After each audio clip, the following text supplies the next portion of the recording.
दोस्तों आज की इस वीडियो के अंदर हम लोग एक ऐसे टॉपिक पर बात करने वाले हैं जो हर गेमर और पीसी एंथुसियास्ट के लिए बहुत ही इंपॉर्टेंट होता है और वो है जीपीयू ओवरक्लॉकिंग। अगर आप अपने गेमिंग एक्सपीरियंस को इनहेंस करना चाहते हैं तो यह वीडियो आपके लिए बहुत ही हेल्पफुल हो सकती है।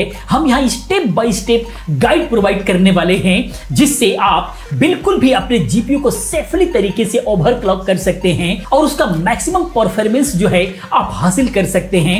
वीडियो बहुत ही इंफॉर्मेटिव होने वाली है। समझने के लिए वीडियो के साथ अंत तक बने रहें। वीडियो पसंद आती है तो प्लीज वीडियो को लाइक करें, अपने दोस्तों के साथ शेयर भी करते रहें। तो आइए दोस्तों सबसे पहले समझते हैं कि ओवरक्लॉक एक्चुअली होता क्या है। तो जीपीयू ओवरक्लॉकिंग एक प्रोसेस है जिसमें आप अपने ग्राफिक कार्ड के क्लॉक स्पीड को इंक्रीज करने का काम करते हैं ताकि आपको बेटर परफॉर्मेंस मिल सके। लेकिन इसके साथ ही कुछ रिस्क भी आपको उठाने होते हैं जैसे कि ओवरहीटिंग की प्रॉब्लम या फिर इसके अलावा सिस्टम इंस्टेबिलिटी की प्रॉब्लम। इसीलिए ओवरक्लॉकिंग करते समय आपको बहुत ही केयरफुली रहना होता है, बहुत ही प्रॉपर करना जरूरी है, थोड़ा समझदारी से करना जरूरी है, नहीं तो आपके पैसे बर्बाद भी हो सकते हैं, आपका सीपीयू खराब भी हो सकता है। इसीलिए वीडियो को ध्यान से देखें और ये सारी चीजें प्रैक्टिकली अगर आप देखना चाहते हैं तो बाबा टेक रिव्यू चैनल को जाकर के सब्सक्राइब कीजिए। उस पर ये सारी चीजें बिल्कुल भी प्रैक्टिकली आनी है, लेकिन यहां पर गाइड में हम लोग बिल्कुल प्रॉपर तरीके से समझेंगे कि बिल्कुल आसान तरीके से कैसे आप कर सकते हैं। बाकी सभी प्रोडक्ट को सही प्राइस में सही ऑफर में बाय करने के लिए हमारे टेलीग्राम चैनल को ज्वाइन कीजिए। वहां पर हम लोग बेस्ट ऑफर लेकर के आते हैं और साथ में ही बेस्ट प्रोडक्ट की लिंक हम लोग प्रोवाइड कराते हैं जहां से आप सही प्रोडक्ट को बाय कर सकते हैं। आइए अब हम बात करते हैं ओवरक्लॉकिंग करने के तरीके के बारे में जो कि बिल्कुल भी सेफली रहने वाला है। सबसे पहले हम बात करते हैं हार्डवेयर रिक्वायरमेंट्स की कि क्या आपके पास रिक्वायरमेंट होनी चाहिए अगर आप जीपीयू ओवरक्लॉकिंग करते हैं तो इसके लिए एक अच्छा सा कूलिंग सिस्टम होना बेहद जरूरी है ताकि आपका जीपीयू हीट ना हो, क्योंकि जब भी आप ओवरक्लॉकिंग करेंगे तो आपकी जीपीयू की जो हीटिंग है वो बहुत ही ज्यादा बढ़ती है। इसके अलावा एक पीएसयू पावर सप्लाई यूनिट एक अच्छा सा होना चाहिए जो कि उसके पावर को संभाल सके, क्योंकि जैसे ही आप ओवरक्लॉकिंग करेंगे तो उसका इनपुट कंजप्शन बढ़ता है, पावर कंजप्शन बढ़ता है। इसीलिए उसको संभालने के लिए पावरफुल पावर सप्लाई की बेहद जरूरी है। अगर आप बिल्कुल touch to touch power supply use कर रहे हैं तो जरूरी है कि आप थोड़े से हैवी पावर सप्लाई को जो है आप ले लें, उसके अंदर यूज करें, लगाएं, तब जाकर के आप ओवरक्लॉक करने की सोचें, नहीं तो उस कंडीशन में भी आपके पीसी को खराब होने का खतरा बना रहता है।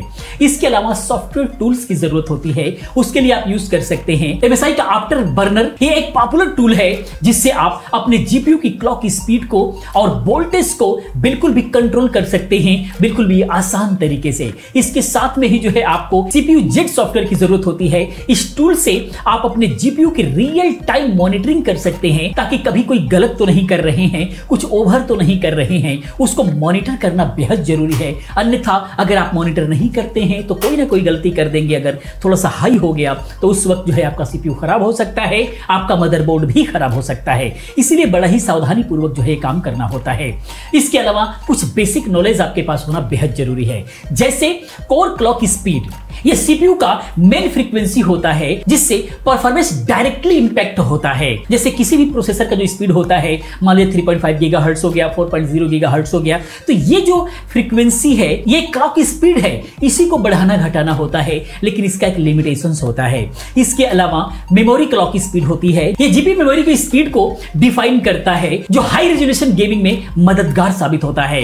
एक तो ये हो गया। इसके अलावा वोल्टेज, जीपीयू के कोर को स्टेबल रखने के लिए ये बहुत ही जरूरी होता है कि कितना सीपीयू का वोल्टेज है, हमको उसको कितना तक बढ़ाना है, ये सारी चीजों के बारे में जानना जरूरी है। यानी कहने का मतलब कि कोर क्लॉक क्या होता है, मेमोरी क्लॉक स्पीड क्या होता है, इसके अलावा वोल्टेज क्या होता है, इन सारे के बारे में जानना बेहद जरूरी होता है। अब हम बात करते हैं प्रोसेस के बारे में वन बाय वन करके कि आपको करना कैसे कैसे है। हम लोग इमेज भी दिखाते रहेंगे, साथ में ही आप ध्यान देंगे, बिल्कुल भी आराम से हो जाएगा। इसके लिए जो है सबसे पहला स्टेप में आपको क्या करना है, इनिशियल सेटअप करना है, जिसके लिए सबसे पहले आपको एमएसआई का आफ्टर बर्नर और जीपीयू जेड को जो है इंस्टॉल करना है, डाउनलोड करके इंस्टॉल करना है। आराम से जो है आपको गूगल पे मिल जाएगा। इसके बाद जो है डिफॉल्ट जो सेटिंग उसकी पहले से है उसका एक स्क्रीनशॉट लेकर के रख लें ताकि कभी भी कोई गलती आपसे हो जाती है तो आप डिफॉल्ट में दोबारा से आप उसको कर पाएं, इसीलिए ये बेहद जरूरी होता है। उसके बाद जो है आपको क्या करना होगा कि सीपीयू कोर क्लॉक को जो है आपको इंक्रीज करना है। इसके लिए जो है आपको कोर क्लॉक को 10 to 20 मेगाहर्ट्ज के स्मॉल इंक्रीजमेंट से ही आपको इंक्रीज करना है। ऐसा नहीं कि बहुत बड़ा इंक्रीज आप कर दें, बहुत बड़ा नंबर डाल दें, आपको थोड़ा थोड़ा इंक्रीज करना है, नहीं तो अचानक लोड बढ़ता है और कहीं ना कहीं कोई प्रॉब्लम हो जाती है। हर इंक्रीजमेंट के बाद जो है जीपीयू जेट को जरिए जो परफॉर्मेंस निकल करके आ रही है और जो टेम्परेचर आ रहा है उसको मॉनिटर करते रहें, कहीं ओवर तो नहीं हो गया। उसके बाद जो है बेंचमार्क टूल का भी यूज करके आप चेक करते रहें कि बेंचमार्क कहीं बहुत ही ज्यादा ओवर तो नहीं हो रहा है। ये सारी चीजें आपको ध्यान में रख करके ही आपको जो है ओवरक्लॉक करना होगा, अन्यथा प्रॉब्लम हो सकती है। बहुत माइनर चेंजेस किया जाता है और बहुत ही माइनर जो है आपको जो है बढ़ाया जाता है। उसके बाद जो है मेमोरी क्लॉक एडजस्टमेंट है। अब मेमोरी क्लॉक स्पीड को 20 से 50 मेगाहर्ट्ज के इंक्रीजमेंट में ही इंक्रीज करना है। ऐसा नहीं कि 100, 200, 400, 500 मेगाहर्ट्ज आप बढ़ा दें, बहुत बड़ी प्रॉब्लम आ सकती है। इसके अंदर जो इंक्रीजमेंट होता है इसका इतना ही होता है, इससे बड़ा इंक्रीज नहीं किया जाता है अचानक से। इसके बाद जो है आपको बेंचमार्क टूल को फिर से यूज करके आपको सिस्टम की स्टेबिलिटी आपको चेक करना है, बार बार ये चेक करना रहेगा, नहीं तो प्रॉब्लम हो सकती है।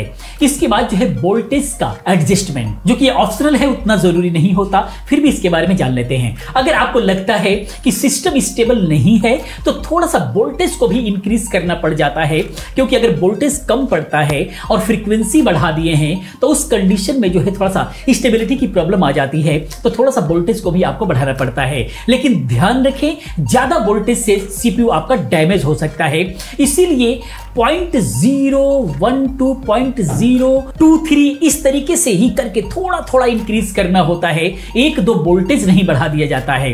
इससे भी आपको ध्यान रखना होगा। उसके बाद जो है फाइनल टेस्टिंग आपको करना होता है।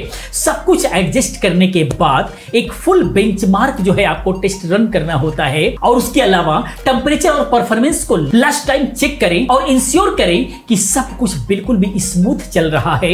ये सारी चीजें बहुत ही केयरफुली आपको करना होगा। अब हम बात करते हैं कि अगर आप ओवरक्लॉक करते हैं तो क्या क्या रिस्क रहता है और किन किन रिस्क से आपको बचना है, बचने के क्या तरीके हैं। तो सबसे पहला जो रिस्क होता है ओवरहीटिंग का, जो कि आपको पहले ही ध्यान रखना होगा कि आपके पीसी में एक अच्छा सा कूलिंग सिस्टम है। कभी भी ओवरक्लॉकिंग के बाद हाई टेम्परेचर को इग्नोर ना करें। अगर हाई टेम्परेचर हुआ तो आपका सीपीयू उड़ सकता है, सीपीयू खराब हो सकता है।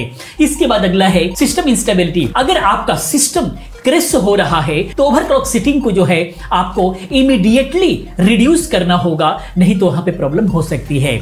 तो थोड़ा सा बढ़ा हुआ है, इस तरीके की कोई प्रॉब्लम आ रही है जिसे क्रैश हो रहा है बार बार, तो थोड़ा सा और उसको कम कीजिए, अपने आप जो है सही हो जाएगा। उसके बाद जो है काफी लोग कहेंगे क्या इसकी वारंटी रहती है। अगर वारंटी वाइड की बात करें तो ओवरक्लॉक के कुछ मैन्युफैक्चरर की वारंटी वाइड हो सकती है, इसीलिए ओवरक्लॉक करने से पहले वारंटी टर्म्स को सही तरीके से चेक कर लें कि कौन कौन से। कई सारे मदरबोर्ड जो है अगर आप ओवरक्लॉक करते हैं तो अपनी वारंटी को वाइड कर देते हैं। कुछ प्रोसेसर के अंदर भी ऐसा होता है जिसके अंदर मना होता है, जैसे इंटेल के अंदर जितने भी के सीरीज के प्रोसेसर होते हैं उसके अंदर आप जो है ओवरक्लॉकिंग कर सकते हैं, कोई दिक्कत नहीं होता है। तो ये सारे पॉइंट्स थे जिसको यूज करके आप ओवरक्लॉकिंग कर सकते हैं बिल्कुल भी इजीली। रिस्क तो है लेकिन सावधानी पूर्वक करेंगे और सही तरीके से इस गाइड को फॉलो करेंगे तो बिल्कुल भी ओवरक्लॉक कर सकते हैं, कोई प्रॉब्लम नहीं है। बाकी दोस्तों, ये वीडियो इन्फॉर्मेशन आपको कैसा लगा प्लीज आप कमेंट में जरूर बताएं। इसी प्रकार की तमाम वीडियोस को देखने के लिए चैनल को सब्सक्राइब करें, चैनल के साथ बने रहें, क्योंकि इस तरह की तमाम वीडियोस मैं लेकर के आता रहता हूं। मिलते हैं अगले वीडियो में किसी और अच्छी इन्फॉर्मेटिव वीडियो के साथ में। पूरी वीडियो देखने के लिए चैनल को सब्सक्राइब करने के लिए आप सभी का बहुत बहुत धन्यवाद।